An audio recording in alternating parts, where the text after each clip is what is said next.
আজকে আমি রান্না করব বাঁধাকপি।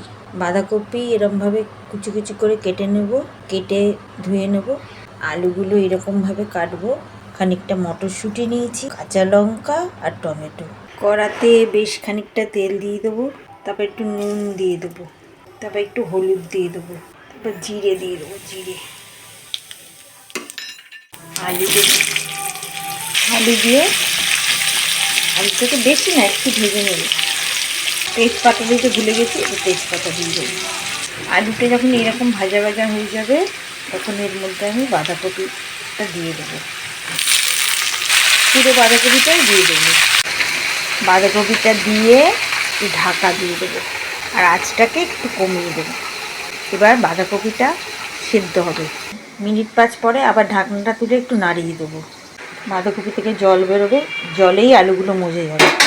এবার উপর দিয়ে আমি মটরশুঁটিগুলো দিয়ে দেবো, টমেটো কাঁচা লঙ্কাও দিয়ে দেবো, দিয়ে আবার ঢাকা দিয়ে দেবো। ঢাকনাটা খুলে আবার টমেটোর খোসাগুলো আমি আস্তে আস্তে ফেলে দেবো। এবার একটু ভালো করে নাড়িয়ে দেবো, আবার একটু ঢাকা দিয়ে রাখবো। ঢাকনা তুলে এবার আমি এর মধ্যে চিনি দেবো। আমি একটু বেশি মিষ্টি খাই, একটু মিষ্টি মিষ্টি হলে বাঁধাকপি খেতে ভাল লাগে।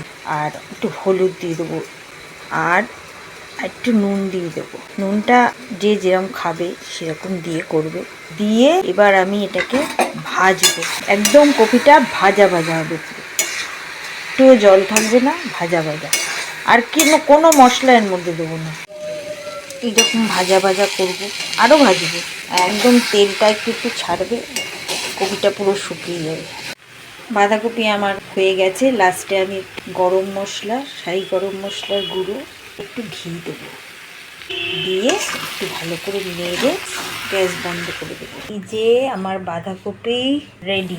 দেখতে ঠিক এরকম হবে।